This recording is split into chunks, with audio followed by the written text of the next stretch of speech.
الحمد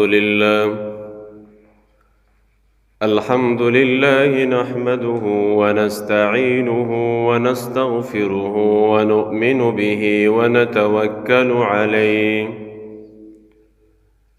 ونعوذ بالله من شرور أنفسنا ومن سيئات أعمالنا. من يهده الله فلا مضل له ومن يضلله فلا هادي له، ونشهد أن لا إله إلا الله وحده لا شريك له، ونشهد أن محمدًا عبده ورسوله. قال الله تبارك وتعالى في كلامه المجيد: محمد رسول الله والذين معه أشداء على الكفار رحماء بينهم. وقال رسول الله صلى الله تعالى عليه وسلم: بلغوا عني ولو آية. إن الله وملائكته يصلون على النبي يا أيها الذين آمنوا صلوا عليه وسلموا تسليما. اللهم صل على محمد وعلى آل محمد وبارك وسلم تسليما كثيرا كثيرا. وداعيا إلى الله بإذنه وسراجا منيرا.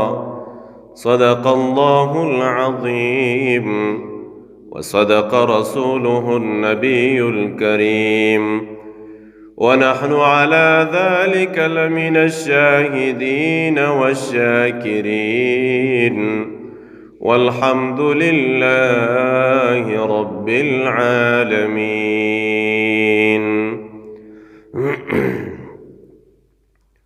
زما عزت مندو مشرانو مسلمانانو رونو، تاسو وړاندې ما د الله جل شانه د عظیم کتاب د قرآن مجید سے حصہ تلاوت کو فرمائلو. اللہ تبارک و تعالی دی صحیح وینا عمل کولو توفیق اللہ جل شانہ را نصیب کی. زما عزت مندو، د انسان د دنیا او د آخرت کامیابی، یعنی چې کم انسان دا غواړي چې زه په دنیا کې هم کامیاب شم، په دنیا کې هم عزتمند شم، په دنیا کې هم چین سکون والا جوړ شم، دنیا کې هم خوشحالی زندگی تیرولو والا جوړ شم، او آخرت کې هم خوشحالی زندگی والا جوړ شم، دې دپاره یوه نسخه د هغه ته دین ویلی کېږي. چې کله د انسان زندگی کی دین راغے، د انسان په زندگی کی د الله رب العالمین منل لالل، د حضور صلی الله علیه وسلم سنت طریقې رالې بلا تاکید بلا مبالغه، که زه قسم اخرم ګناهګار بم نشم، د انسان دنیا کې هم کامیاب دی، آخرت کې هم کامیاب دی.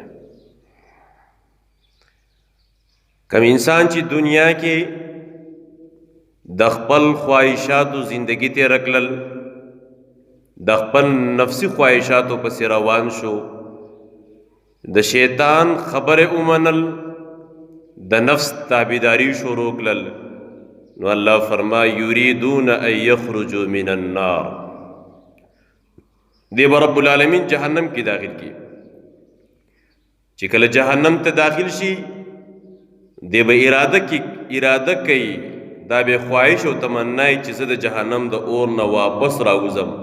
الله فرمایي وما هم بخارجین من النار، دا د اور نه نشي وتلی.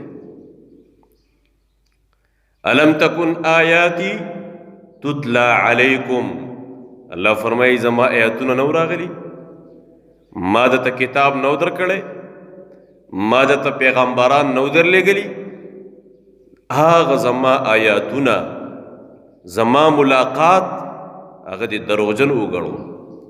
والذین کذبوا بآیاتنا ولقاء الآخرة حبطت أعمالهم، هغه کسان چې د الله دین د الله آیاتونه تکذیب وګڼل، دروغجن وګڼل، دی الله ملاقات دروغجن وګڼو، الله فرمایي ټول عمل تباہ و برباد شو. او چې کوم انسان دنیا کې د رب چاہت مطابق زندگی تیري، دنیا کې الله رب العالمین احکامات والا زندگی تیري، د دوانو جهانو سردار محمد رسول الله صلی الله تعالی علیه وسلم راوړل شوی دین سنت والا زندگی تیري، نو دې چې کله جنت ته داخل شي الله به تو فرمایي وَلَكُمْ فِيهَا مَا تَشْتَهِي أَنفُسُكُمْ، بس پل خواہش تی پورا کا جیسا خواہش تی آبت ستا پورا شی. نُزُلًا مِّن غَفُورٍ رَحِيمٍ، دا قسم دا اللہ ملمئی،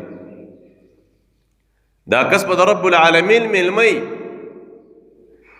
إن لكم أن تصحوا فلا تسقموا أبدا، بس جنت کی بے صحت تے بیماری نشتا.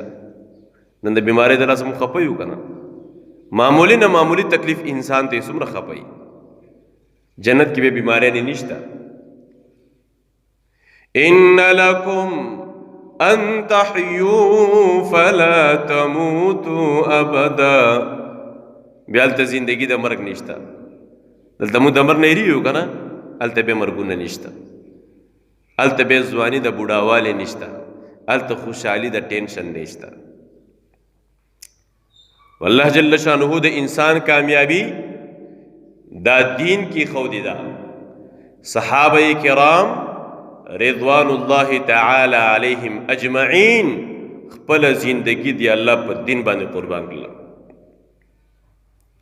دو صحابه دی، یو لوم دی حضرت سعد رضی اللہ تعالی عنہ، دبل لوم دی عبداللہ ابن جحش رضی اللہ تعالی عنہ. سبا د کافر خلاف جہاد دے، مقابلہ دا دوانه یو بل سره میلاو شو، یو بل توی رازه وینن دی ګوټ کینو د الله نه دعا وغواړو. الله اکبر، د الله نه دعا غواړو.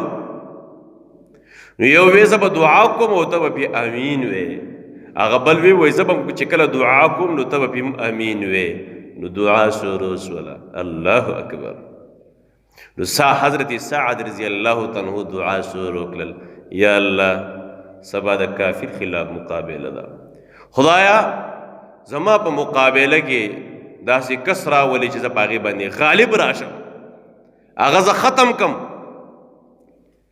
دی بل صحابي وی آمین.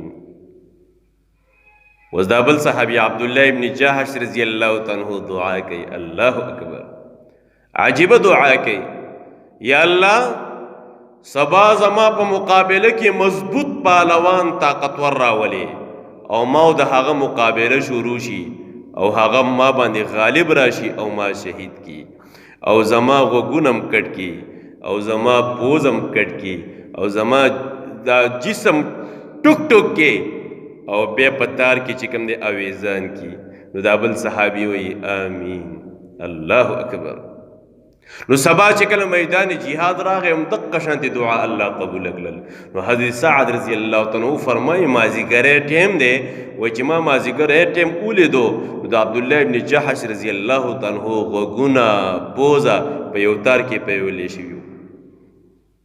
وایي ما وی چې ستانه د عبدالله ابن جحش دا دعا ښکلې وه. الله اکبر. قسم دی د دین دپاره صحابو قربانۍ نکړي دي. مونږ به څه قرباني کړي؟ صحابو خپل جسمونه قربان کړل. حضرت خنسا رضی الله تعالی عنها زنانه ده، څلور زامن دي، ځوانان دي، ځوانان بل زامن یې راوستل. بچو ورې خیال کوئ ما ستاسو د پلار سره خیانت نه دی کړی، ما ستاسو د پلار عزت نه دی خراب کړی، ما ستاسو د ماماګانو عزت نه دی خراب کړی.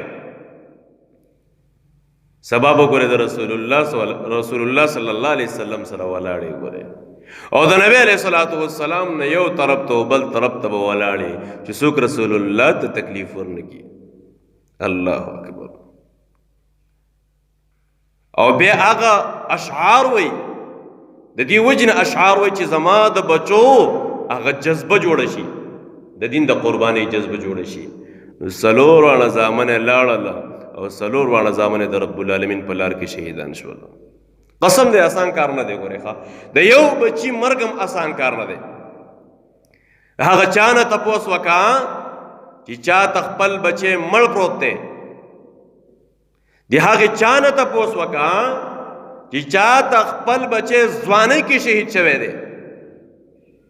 څلور زامنو په یو ځای باندې آسان کار دی؟ ډېر ګران کار دی. نو زما یې د پندو هغه څلور واړه زامن شهیدان شو، څلور واړه. نو چا ورته خبر ورکوئ زامن دې شهیدان شو، الحمدلله، د الله شکر یې ادا کړو، الحمدلله. او د قیامت په ورځ باندې د حشر په میدان باندې به زه د خپل څلور واړه زامنو سره ولاړ یم. سبحان الله. او زما قبر چې کله زه پاسم نو د شهیدانو د مور په نوم به زه پاسم، د پلانکی شهید مور د قبر نه پاسه، او د پلانکی شهید مور د قبر نه پاسه. دې ته د دین قرباني وایي، دا د دین قرباني ده.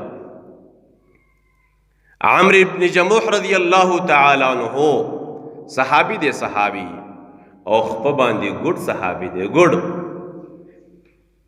زامن هم تللی دي د رسول الله صلی الله علیه وسلم سره ولاړ دي. نو دا صحابي دی حضور صلی الله علیه وسلم ته راغی، الله نبی زمزمه زما بچی دی جنت ته ځي، زه بدلته یم، زما هم خواهش دی چې جنت ته لاړ شم.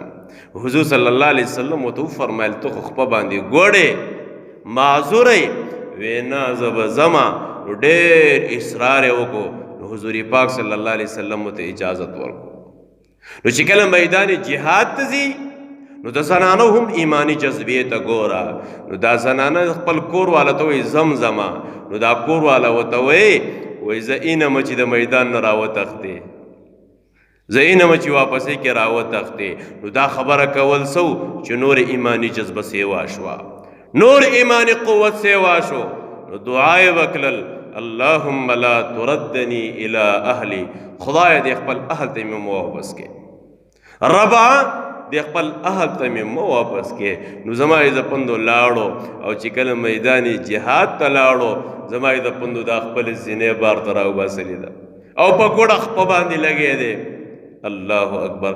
حتی تر دې پورې چې شهادت ورته میلاو شو، دی الله په لار کې شهید شو، خپل وینې قربان کړله.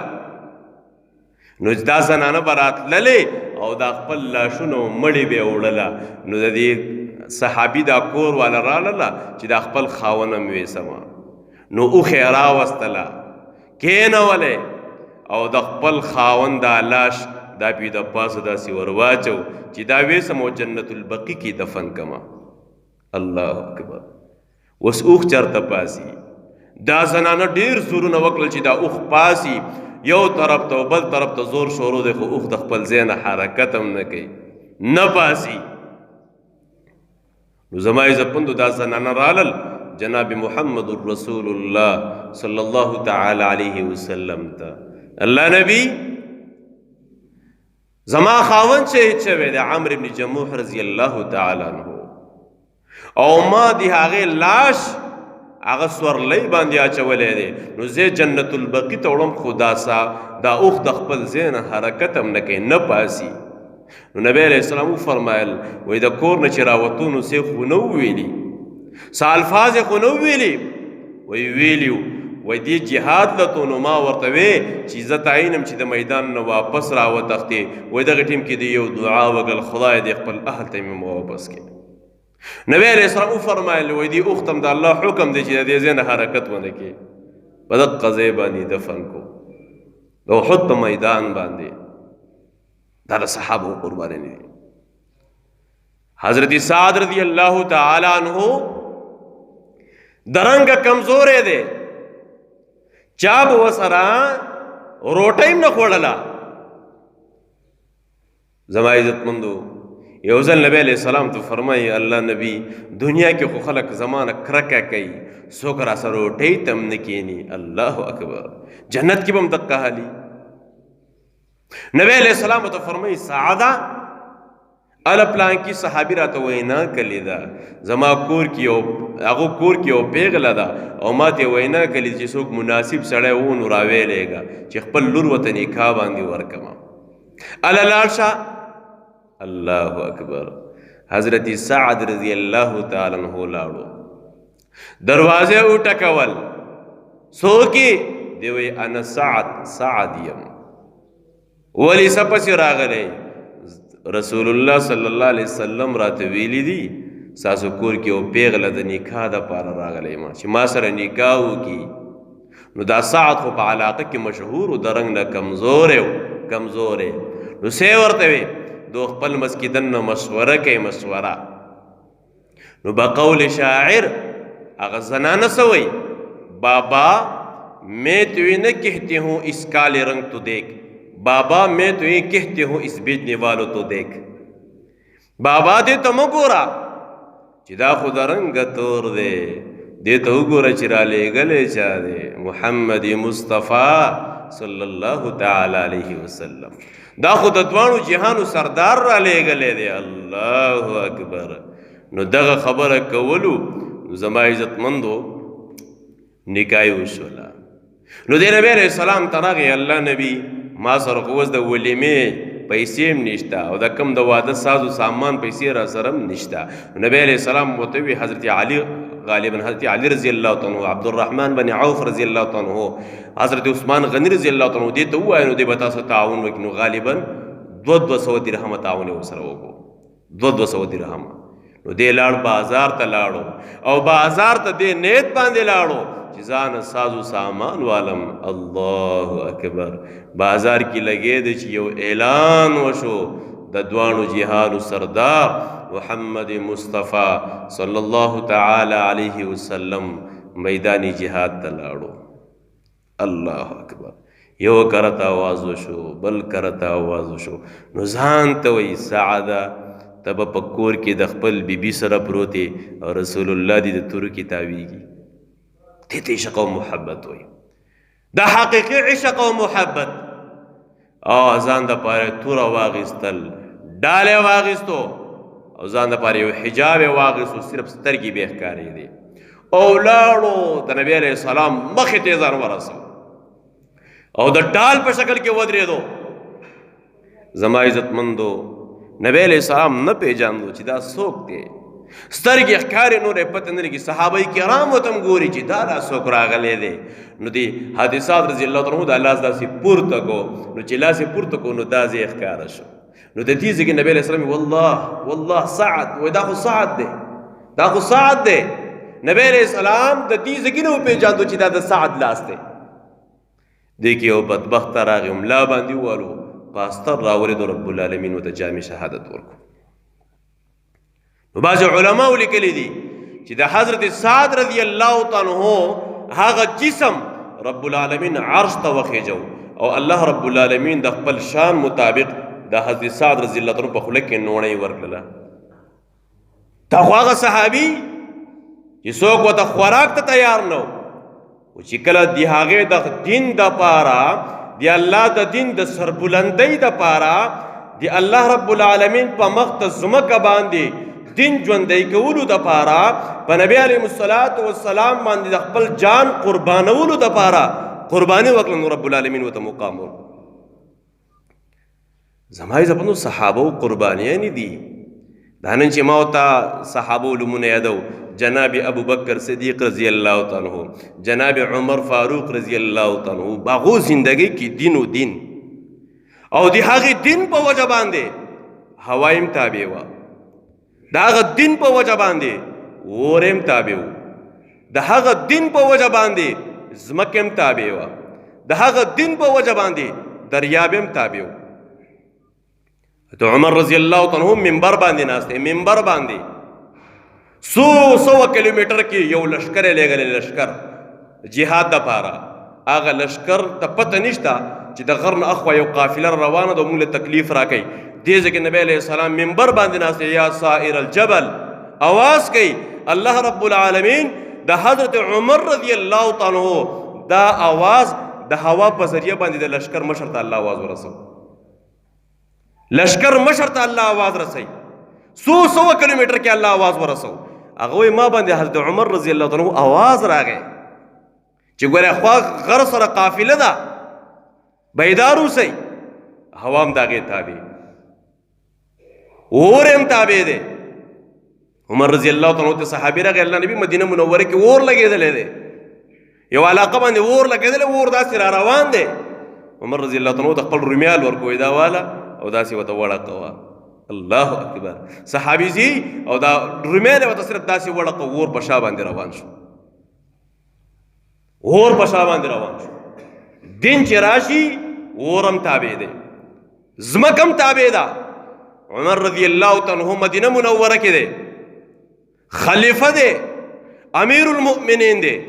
زلزله راغله، خپل لاټۍ داسې پورته کړله، ځمکې ته راواچول. تا باندې عمر کم ظلم کړی دی، کم زیاتی شوی تا باندې. هغه ځمکه ده نن د عرب ځمکه ده، قیامت پر راشي خو ځمکه په حرکت کې رانشي. ځمکه هم تابع ده، دریاب هم تابع دی. هغه مصر کې عمرو بن عاص رضی الله تعالی عنہ گورنر دی. دغه خلکو به دغه دریاب ته کال په کال ځوانه جینۍ وراچول چې کله به ودرېدو بیا به هغه روانېدو. یو رواج جوړ شوی و، ځوانې جینکۍ به ناوې جوړولې، هغې ته به یې وراچولې. کله چې دې خط ورته ولېږو د عمر رضی الله تعالی عنہ ته، د عمر رضی الله تعالی عنہ ته دا خط ولېږو، د دې خلکو دا رسم رواج یې ورته یاد کو. ویې کتو دا څومره ظلم دی، دا څومره زیاتی دی. ځوانې جینکۍ تاسو داسې کار ورسره کوئ. خط کې نور څه ونه لیکل، بسم الله الرحمن الرحیم. او دریاب ته خطاب شروع کو، اے دریابه زه حضرت عمر یم رضی الله تعالی عنہ. او کته د الله په حکم چلیږي، دی الله په امر چلیږي، نو چلیږي او کنه چلیږي ستا خوښه ده. ورته وی دا خط ورته ور واچوه، ساده پاڼې ته وګوره، ساده لیکایي ته وګوره، خو خط ته چا دی؟ په دې کس کې د الله دین څومره مضبوط دی. هغه سمندر ته خط وراچي، نن هم سمندر روان دی. نو چې کله د انسان زندګۍ کې د الله عظیم دین ناشي، هوا هم تابع، اسمان هم تابع، ځمکه هم تابع، خلق هم تابع، هر فرد هر څه چې په نظر راځي دا به ټول ستا تابع. دا د صحابو قربانۍ دي. نن هغه شفیق او مهربانه پیغمبر محمد مصطفی صلی الله تعالی علیه وسلم خپل امت دپاره مانځه باندې ولاړ دی، جاړي ان تعذبهم فإنهم عبادك وإن تغفر لهم فإنك أنت العزيز الحكيم. اللہ کا مغفرت ہے کہ ہم ستا بندیگا دی، اللہ کا عذاب ورکے بھی ہم قدرت والا ذات ہے. د خپل امت دپاره جاړي، افسوس کوي. یو ځل وته حضرت عائشہ رضی الله تعالی عنها ته وایي څه غواړې ووایه، څه غواړې؟ نبی علیہ السلام ورته ویې. عائشہ رضی الله تعالی عنها فرمایي الله نبی ما دپاره دعا وکړه، ما دپاره دعا وکړه. حضور صلی الله علیه وسلم لاس پورته کړل، خدایا د عائشې ګناهونه معاف کړي، مخکینی ګناهونه معاف کړي، وروستني ګناهونه معاف کړي. دا دعا کې لګیا دی. حضرت عائشہ رضی الله تعالی عنها دومره خوشاله شول، الله اکبر، ما ته خو نبی علیہ السلام دعا وکړله او ډېره ښکلې او ښایسته دعا یې وکړله. دومره خوشاله شول چې د ډېر خوشحالۍ نه دا سر پورته کو او د خپل غېږې ته چې کوم دا سر راښکته شو. دومره حضرت عائشہ رضی الله تعالی په خوشاله شوه، دومره د خوشحالۍ اظهار یې وکړو. نبی علیہ السلام ته وی عائشې ولې خوشاله شوې؟ وی الله نبی ما دپاره د ډېره ښایسته او ښکلې دعا وکړله. نبی علیہ السلام ته فرمایي عائشې تا ته څه پته ده زه هر مانځه نه پس د خپل امتي دپاره هم دقه شانتې دعا کوم، هر مانځه نه پس د خپل امتي دپاره دا دعا کوم. اوس زما عزتمندو، اوس مونږ په خپله زندګۍ اوس باندې سوچ وکړو، آیا زما زندګي خو روانه ده؟ شپه راځي، ورځ راځي، هفته راځي، کال راځي، زندګي روانه ده. زما د آخرت زندګۍ دپاره کوم تیاری دی؟ زما پسې خو ډېره اوږده زندګي را روانه ده، زما پسې خو د قبر زندګي را روانه ده. هغه فکر نشته. عثمان غنی رضی الله تعالی عنہ تاسو ټوله پیژنئ، بار بار د علماء نو اوریدلی، دنیا کې نه لس کرته جنت بشارت راغلی، عثمان فی الجنه. اوس چې الله پاک د چا دپاره بشارت راولېږي نو سم خیال دی العیاذ بالله الله دروغ وایي که رښتیا وایي؟ ومن اصدق من الله قیلا ومن اصدق من الله حدیثا. د الله وینا کې دروغ چرته دي؟ نو چې الله پاک چاته دنیا کې د جنت بشارت را لېږي نو الله یې ډېر ښه پېژني که ما ورته ډېر ښه پېژني؟ الله یې ډېر ښه پېژني. هغه عثمان غنی رضی الله تعالی عنہ زما عزتمندو کور نه خلق چاپېره شو، 1000 تقریبا کسان د کور نه چاپېره شو. دې ته پته ولګېدل چې بس او غالبا خوب یې لیدلی و، خوب د خپل د شهادت نه مخکې په دغه شپه باندې خوب لیدلی و او په خوب کې څوک لیدلی و؟ محمد مصطفی صلی الله تعالی علیه وسلم. خوب یې څنګه لیدلی و؟ نبی علیہ السلام ورته فرمایي عثمانه ستا د افطاري په انتظار باندې ناست یم، عثمانه ستا د افطاري په انتظار ناست یم، معنی ستا راتګ دی او زما ما ستا افطاری دی. څومره عشق او محبت.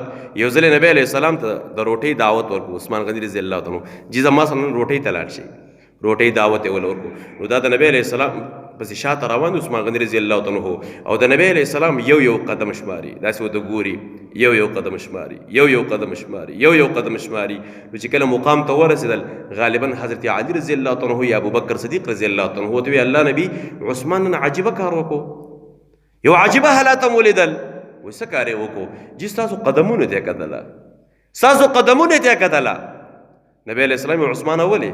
وی الله نبی تاسو ته څه پته ده زه نن ډېر زیات خوشحاله وم، ډېر خوشحاله وم چې زما کور ته امام الانبیا روان دی، زما کور ته د دواړو جهانو سردار روان دی. ما ځان سره عزم کلیو چې د رسول الله صلی الله علیه وسلم یو قدم شمارم، یو قدم، او د یو قدم په بدل کې به یو غلام آزادوم. دا عشق او محبت دی. ما کله چې کسان د کور نه چاپېره شو دې مانځه باندې ودرېدو، ورته پته ولګېده چې بس دا زما اخرنی دغه دی، دا بدبخته پې رادن نه شوله، په دې مرۍ وله لاس کېښود، عثمان غني رضی الله عنه دا لاس چې کوم دی آزاد و. نو دې هغه لاس چې په هغې باندې د قرآن غټ سورتونه لیکلي وو، هغه لاس باندې وله دا لاس دغه وکړو چې ما مرۍ ته تکلیف دی ګزاره پې وکړو. هغه بدبخته ولګېدو په تورې ول دا لاس ووالو، لاس یې ښکته ولیدو او الفاظ یې وی لا اله الا انت سبحانک انی کنت من الظالمین. بل بدبخته راغی او فورا یې وله په دې خېټه کې چې کوم دی توره وردن نکړله. څه وایي؟ الذین قال لهم الناس ان الناس قد جمعوا لکم. اے خلکو تاسو خو دا ټول لازم شوي یې، تاسو خیال دی چې دا به ویریږي. فزادهم ایمان، یېرېدل نشته، نورم ایمان سیوا کېدل دي، حتی تر دې پورې د هغه د جسم نه وینه تیزۍ کې روانه شول، لاندې وینه پرته ده. عثمان غني رضی الله عنه په وینه کې دننه ککړ پروت دی او د دې آیات تلاوت کوي، صبغة الله ومن احسن من الله. بس په دقه تلاوت کوي په دې کې الله رب العالمین شهادت ورکو. دا د دین قربانیانې دي، دې ته د دین قرباني ویل کېږي. زما عزت مندو هغه جوابات په دنیا کې مونږ ته حل شوي دي. نو که یو سړی دا وایي چې یار مړه دې جواب خو ډېر آسان کار دی، دا خو ډېر آسان کار دی، نه نه نه. حضور پاک فرمایي صلی الله علیه وسلم انسان چې کله قبر ته ورکوشي او د دې عمل ښیي الله یې راضي کړي، نو اول ورته دا قبر ګویا شي. نو تاسو به وایئ چې دا قبر څنګه خبرې کوي؟ نو قیامت کې به دا لاسونه هم خبرې کوي. دا دنیا نظام او د آخرت نظام بدل دی. دا مونږ چې کوم صحیح نو دا نظام او د هغې نظام کې د ځمکې اسمان فرق دی. هلته به لاسونه خبرې کوي. یو ذکر راځي انطقنا الله الذي انطق كل شيء، هر څیز به خبرې کوي، هر څیز به خبرې کوي. نو زما عزتمندو دا قبر ورته څه وایي؟ سارات دې مبارک شي. زما په شا چې څومره خلک ګرځېدل په دې ټولو کې زما تا سره محبت او نن به ته زما بهترین سلوک ویني. حدیث کې راځي مد النظر، غالبا الفاظ داسې دي دغه چې کوم دی دا قبر ورته الله پاک دومره پراخه کي چې څو پورې دې نظر لګي. او د جنت نه ورته رب العالمین بستره ولیږي، بستره، او د جنت کړکۍ ورته رب العالمین کولاوي کی.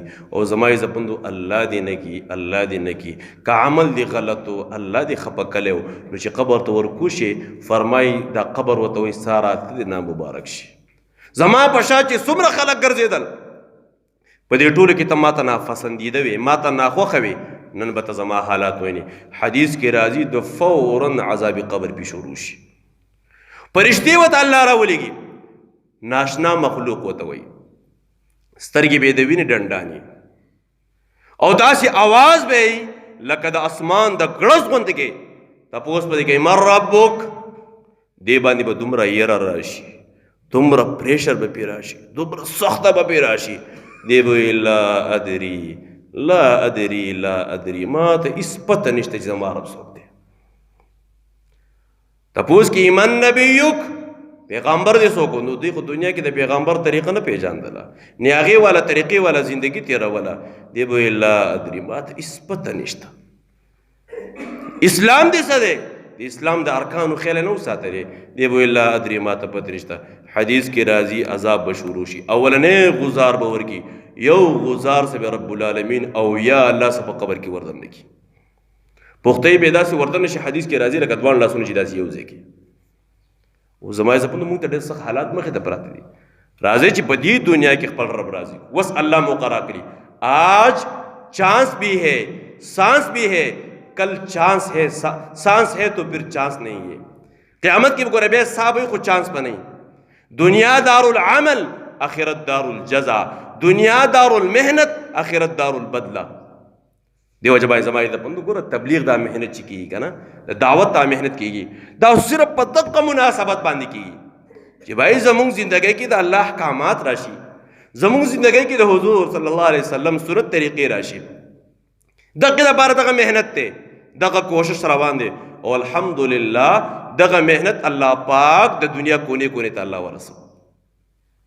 نن الحمدلله د دنیا چې کم ځای ته رسې تبلیغ والا د دین پہچان الله پاک دغه په ذریعہ باندې ورسو.